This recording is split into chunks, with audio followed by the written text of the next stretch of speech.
You're listening to the Smart Gets Paid podcast with me, Leah Niederthal. I help women land higher paying clients in their B2B consulting and coaching businesses, but I've never been a salesperson. My background is in corporate marketing, and when I started my first consulting business, I learned pretty quickly that it's about 1,000 times harder to sell your own stuff than it is to sell someone else's. So I taught myself how to do it, and I created a sales approach that feels comfortable, makes you feel confident, and that works consistently. And now I teach women how to land higher paying clients in their B2B consulting and coaching businesses. So whether your client contracts are $2,000 or $200,000, if you want to work with more of the clients you love, do more of the work you love, and get paid more than you ever imagined, then you're in the right place. Let's do it together. Welcome to Smart Gets Paid. Hey there, Leah here, and thanks for joining me for this episode of the Smart Gets Paid podcast. So there's a woman I learned about recently named Tamika Swint, and she's a stylist based in Chicago, and she also teaches how to do hair. And if you're a stylist, of course, for your business, you can have a salon, you can do hair for your clients, you can make a good living.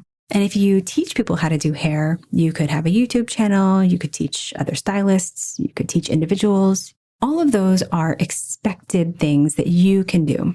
But Tamika chose something different because at Tamika's salon, Styles for Kids, she teaches white parents how to care for the natural black hair of their children. Some of the parents she teaches are white parents of adopted Black children. Some of them are parents of biracial children. But for all of them, Tamika wants to empower them with the skills and confidence to do their child's hair. It actually makes me kind of teary-eyed just thinking about it. And I was thinking about Tamika when I was prepping this episode because her story really speaks to this question of what's expected versus what you truly want to do, and how the answer to that question might be more personal than you might think. So this call that you're listening in on today starts fairly innocently on the topic of how do I find and attract my clients on LinkedIn? But as you'll hear, the answer opens up an even larger question about who this woman truly wants to serve and why. This session was a one-on-one coaching call that's part of my Pack Your Pipeline LinkedIn course. So I want to say a special thank you to this student for allowing me to share this conversation with you. I also want to just point out that the client I'm talking to today is a native German speaker, and we're talking about her LinkedIn profile, which is written in German. So you'll hear that she has to translate it for me. Take a listen, and at the end, I'll come back and share how you can apply a lesson from this call to your business. I would like to pick your brain a little bit. Sure. What I'm doing is I'm helping entrepreneurs with storytelling and sales psychology. Hey there, Leah here. Just letting you know that what she's saying here is sales psychology. To build funnel structures and all of that. Today, I just launched my Facebook and Instagram ads course. So Ooh, I'm basically congratulations. Yeah, and but I started on LinkedIn because a friend of mine said, you need to be on LinkedIn. So then I just purchased your course, did it, started with it, and already had some very good contacts. So what I would like from you, maybe one or two strategies from where to go. What I'm struggling with is, I'm very good pixel with Facebook and Instagram, but with LinkedIn, I kind of feel still a little bit lost who I really wanted to approach and who not. And I think I'm very confused. Okay. Yeah. So I just opened my LinkedIn. Okay. So what do you need to see? Tell me what your headline says. My headline says how online entrepreneurs get in contact with heart, brain, and purse on the internet with storytelling and sales psychology to grow. That's what it says here. So that was online entrepreneurs get in contact with heart, brain, and purse on the internet with storytelling and sales psychology to grow. Okay. Talk to me a little bit, just at a high level, about what you're saying in your about section. Okay. It says, unfortunately, it's not true that it is not so easy to start an online business nowadays anymore. The good thing, we can use this for our advantage. And then I'm telling, yes, it's true. The technical stuff is getting more and more easy, but if something is very easy, a lot of people are doing it. Now it's a lot harder to get the attention of people out there. Now the good news, you can do this with storytelling and sales psychology, blah, blah, blah. So I think this is great. I like that you sort of set up the problem, and in a way that feels very approachable. You're not saying you're doing something wrong. It's just like, this is the way it is, on your headline, talk to me about heart, brain, and purse. Mm-hmm.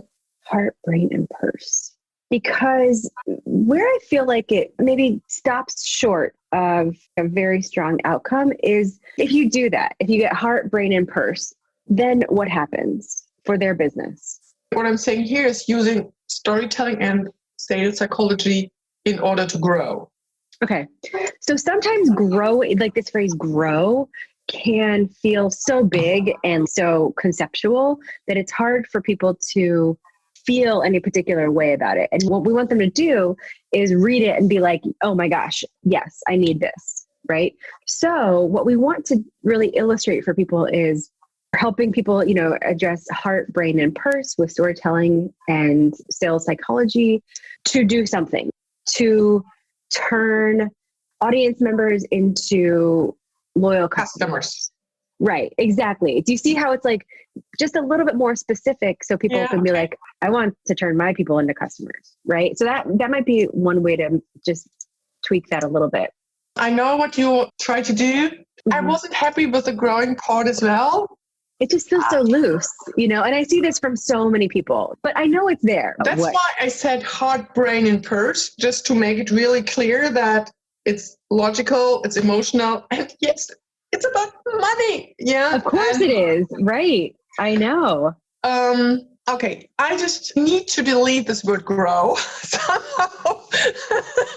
I just think about it. I just cannot. Yeah, take a second to think about it. That's fine.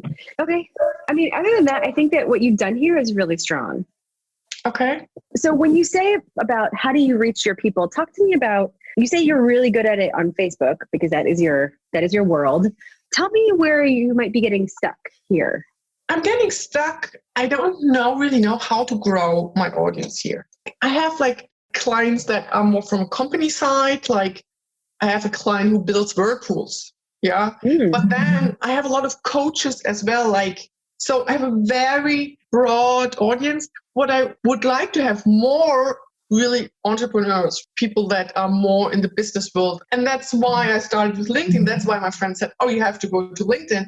They're kind of like middle class companies I started to work with, and I enjoyed it a lot because they don't really know so much about the digital world right now, but they need it. I would like to get them. And I have no clue how to get them on LinkedIn. I don't know. So I'm hearing two things. It's the entrepreneurs who are not coaches. Mm-hmm. Right? People starting businesses or established businesses that want to bring their structure into the digital world.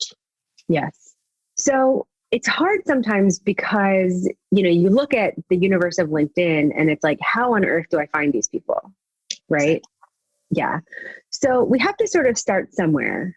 And one of the things that I think about is, looking at the people that you have worked with that you like, So this whirlpool company, for example, what if you had 50 more of those? I would love that. I would love that. Exactly. So let's look at what might distinguish a company like that.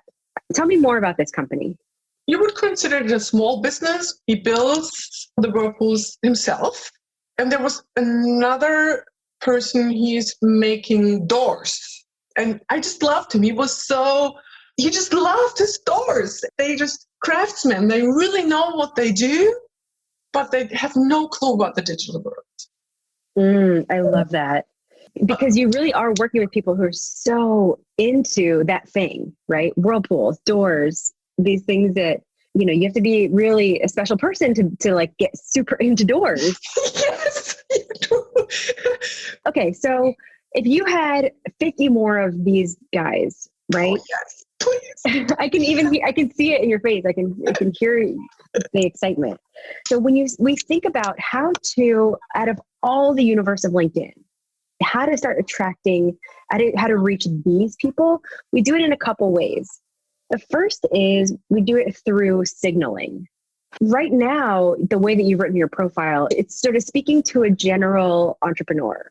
We all know that you can get out there on digital marketing, but it's very hard to get your stuff seen, right? That sort of speaks to a broad type of person or a broad type of company.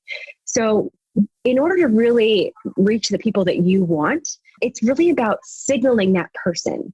And so starting to talk directly to them. So here's how that might work for this. Let's just talk to sort of this craftsman person. The level of craftsmanship you put into all of your like stuff is so, you take such care.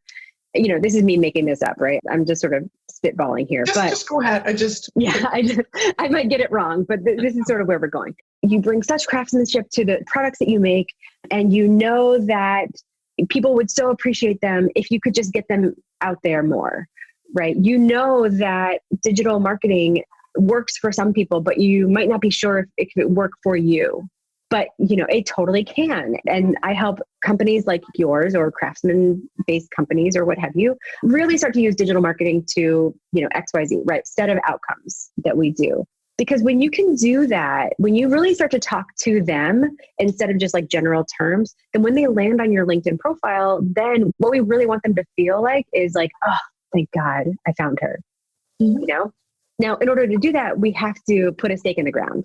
You're going to talk to craftsmen and really speak to their specific issues. You know from your marketing work that if you go more specific and you really talk to that client that you want, it actually makes it easier for them to say yes. So it's not about, you know, you're not like cutting off all these opportunities, because right now you might get some of the people that you don't want because you're not talking to the people that you do want. Does that make sense? Absolutely. So I would think about really starting to signal in your profile the people that you want to work with and speak directly to them, saying things like, you've been in this business long enough to know XYZ, right? That would indicate somebody who did not just start yesterday, you know, or who didn't get their coaching certification last week.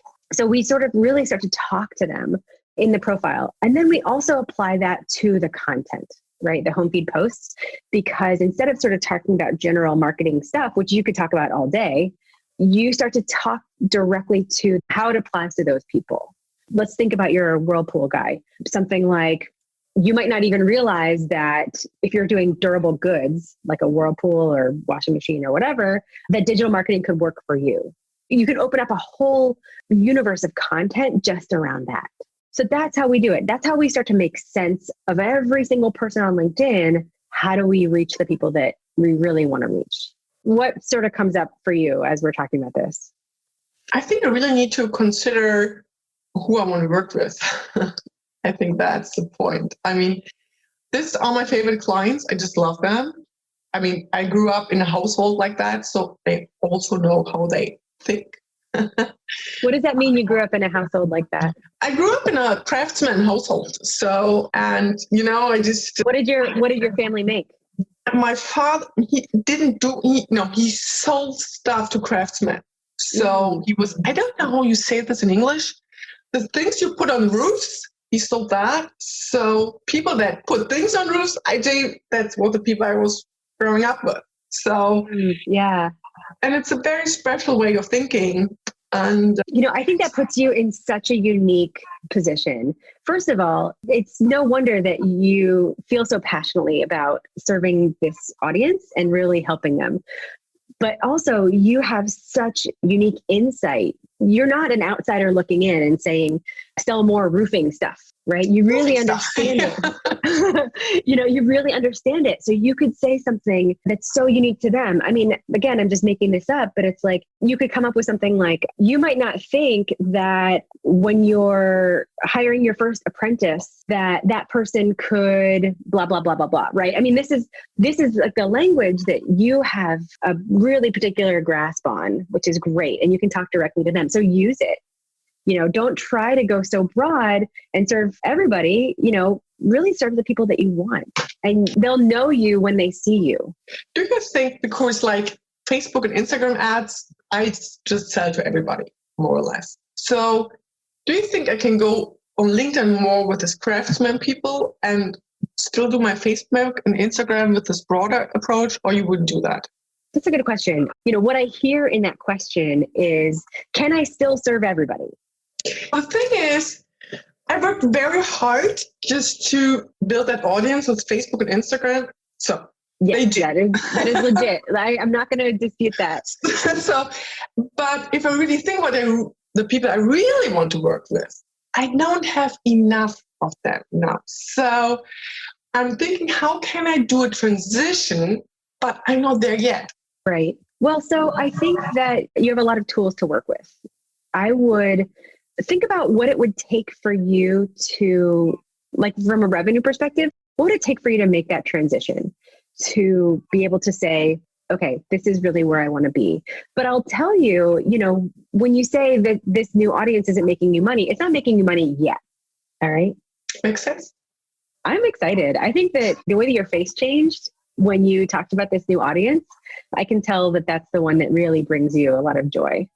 Yes, I just love those people. They are so hardworking people, and I just love them, and they just miss out all those opportunities that are out there. They miss out, and I really would like to lift them up. Hey there. So there's a lot to play with here, but I want to just call out one key point that you can apply to your business. So in this session, you heard the difference in how this client sounded when she was talking about who she tends to work with and who she really wants to work with. And I know that in your business, there are clients who, if you got 5 more or 10 more or 50 more of them, you would be so happy. I call these your light you up clients because they just sort of light you up. And yet I talk to so many women who, when I ask the question, what types of clients do you want to work with? Instead, they tell me the types of clients they have worked with. And then when I say, all right, but who do you really want to work with? I get a totally different answer. And that answer, just like you heard in this call, it sounds different. It feels different. So I want to encourage you to really think about who those clients are for you, those light you up clients. How does it feel when you think about them? How does it feel when you talk about them? And then, of course, I'd say focus on getting more of those. Because if you're going to spend your precious time on your clients, on your work, shouldn't they be the clients you truly want?